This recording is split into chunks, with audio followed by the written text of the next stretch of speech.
আসসালামু আলাইকুম। সকলকে আমার প্রাণঢালা অভিনন্দন। আজকে থাম্বলটা দেখে হয়তো অনেকে চিন্তা করছেন আমি এটা কি বললাম, যে আওয়ামী লীগ আতঙ্কে কেন নির্বাচন কমিশন হবে। আসলে নির্বাচন কমিশন বলতে আমি ইউনূস গভর্নমেন্ট সহ এনসিপি, বিএনপি, জামাত সকলকেই বুঝিয়েছি। আজকের এই ভিডিওটা আপনারা একটু দয়া করে পুরোটা শুনুন, তাহলে বুঝতে পারবেন। কারণ এখানে চটকদার কিছু নেই, খুব সূক্ষ্ম কিছু কথাবার্তা আছে, যেটা একটু শুনুন কষ্ট করে। ঘটনাটা শুরু করার আগে আমি আপনাদের একটা সত্য ঘটনা বলি। সেটা হচ্ছে যে আপনার ইন্ডিয়ার কলকাতায় গত 2 বছর আগে 3 ব্যক্তিকে সাপে কামড়িয়েছিল। তো সাপে কামড় দেওয়ার পরে এটা জানা গেল, সবাই বলছে সাপ তো মরেই গিয়েছিল, মরা সাপ কিভাবে কামড়ালো। তো ঘটনা ছিল যে সাপকে মারার পরে, সাপকে যখন মারা হয় তখন সাপের মাথা একদিকে আর শরীর আরেক দিকে চলে যায়। তো ঠিক মাথার অংশটুকু যে 3 জনকে কামড় দিয়েছে, শুধু মাথার অংশটুকু, আর ওই 3 জনকে দীর্ঘ 6 মাস ট্রিটমেন্ট দিতে হয়েছে, সাপে কাটার ওষুধ দিতে হয়েছে। তার মানে সাপ মরার পরও কিন্তু কামড় দিয়েছে। তো গল্পটা এই জন্যই বললাম যে এই ইউনূস গভর্নমেন্ট, বিএনপি, জামাত, এনসিপি এরা সবাই মিলে ছাত্রলীগ নিষিদ্ধ করলো, আওয়ামী লীগের নিষিদ্ধ করলো, রাজনৈতিক কর্মকাণ্ড নিষিদ্ধ করলো, নির্বাচন কমিশন, নৌকা প্রতীক পর্যন্ত উঠায় নিল। এরপরও তার একটা আতঙ্ক বিরাজ করছে যে আওয়ামী লীগ আসলে কি আওয়ামী লীগকে দমানো গিয়েছে কিনা, বা আওয়ামী লীগকে দমানো যাচ্ছে কিনা।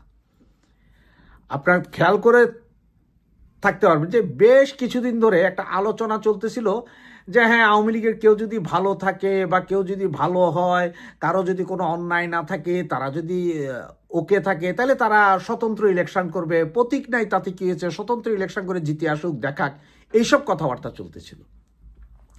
এইসব কথাবার্তার মধ্যে আজকে না, আসলে এটা গতকালকে যখন ট্রেসি জেপসন, আমেরিকার যেই রাষ্ট্রদূত, বর্তমানে ভারপ্রাপ্ত রাষ্ট্রদূত, সে প্রধান নির্বাচন কমিশনারের সাথে দেখা করার পরে আজকে নির্বাচন কমিশন 2টা আইন সংশোধনের ব্যাপারে বলেছে। সে 2টা আইনের মধ্যে প্রথমটা হচ্ছে যে কেউ যদি ফেরারি হয়, মানে কারো বিরুদ্ধে মামলা থাকলে সে যদি ফেরারি হয় সে নির্বাচন করতে পারবে না। আর দ্বিতীয়ত, অনলাইনে নির্বাচন ফর্ম ফিল আপ করতে পারবে না। তার মানে যে যেখানকার নির্বাচন কমিশন অফিসে যে যার ফর্ম সে ফিল আপ করতে পারবে, অনলাইনে করতে পারবে না।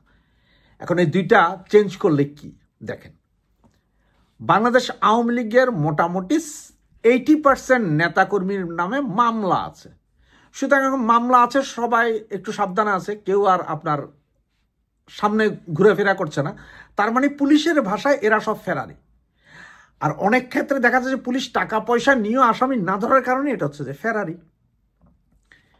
এখন এই যে ফেরারি যারা, তারা করতে পারবে না, কারণ আওয়ামী লীগের এই 70% নেতাকর্মী তো অলরেডি ফেরারি, তাদের সকলের বিরুদ্ধে মামলা আছে, তারা ফেরারি হয়ে গেল, সুতরাং তারা নির্বাচনে দাঁড়াইতে পারবে না। আর বাকি যারা নির্বাচন করতে হবে তাদেরকে আসতে হবে নির্বাচন কমিশন অফিসে সরাসরি ফর্ম ফিল আপ করার জন্য। তার মানে ওই সময় তারা আবার মব ক্রিয়েট করে যারা ফর্ম ফিল আপ করতে হবে তাদেরও মাইট ধরে দিবে, কারণ জানবে যে আরে এ তো আওয়ামী লীগ করতো, এবারটা দাঁড়ালে তো সমস্যা আছে। কারণ আওয়ামী লীগের এখনও তো বাংলাদেশে মিনিমাম 40 থেকে 50% লোকের সমর্থন এখনও আছে।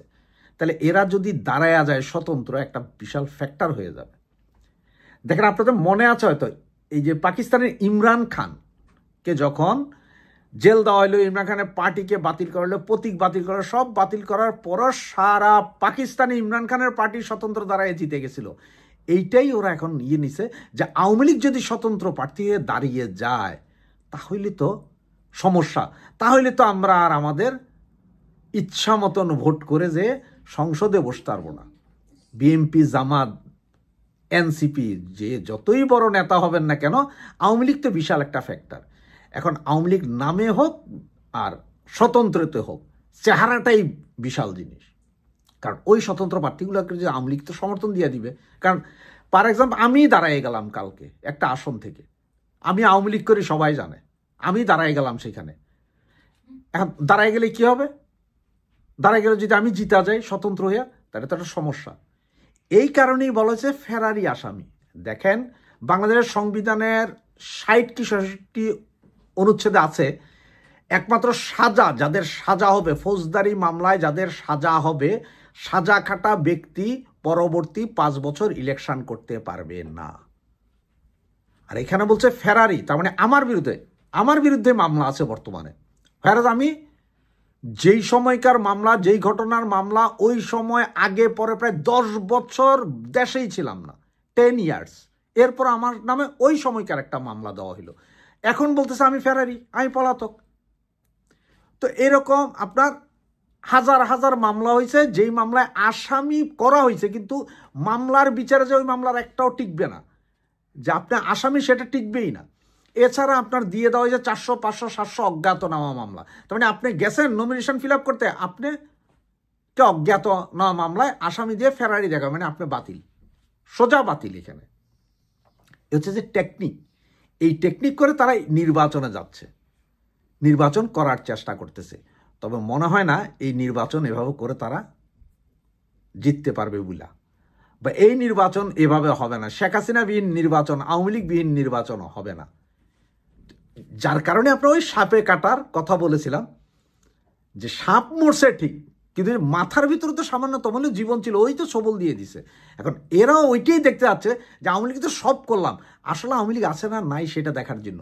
কারণ পাবলিক এখন প্রথম 2-3 মাস পাবলিক হয়তো খুব আনন্দে ছিল, হ্যাঁ আওয়ামী লীগ গেছে, আমরা স্বাধীন। কিন্তু আস্তে আস্তে মানুষ বুঝতে পারছে এখন নির্বাচন দিলে 280 আসনে আওয়ামী লীগ জিতবে। আর যেটাই ওদের ভয়, যে আওয়ামী লীগ যদি স্বতন্ত্র দাঁড়ায়া যায়, কারণ আওয়ামী লীগ তো সবসময় নির্বাচনমুখী একটা দল, যদি স্বতন্ত্র দাঁড়ায়া যায়, যদি আওয়ামী লীগ জিতে আসে, সরকার গঠন করে ফেলে স্বতন্ত্র প্রার্থীরা, এরপর যদি শেখ হাসিনা আবার প্রধানমন্ত্রী হয়ে যায়, এই কারণেই এই আইন পরিবর্তন করার চেষ্টা করতেছে। ধন্যবাদ, আসসালামু আলাইকুম, সাথে থাকার জন্য।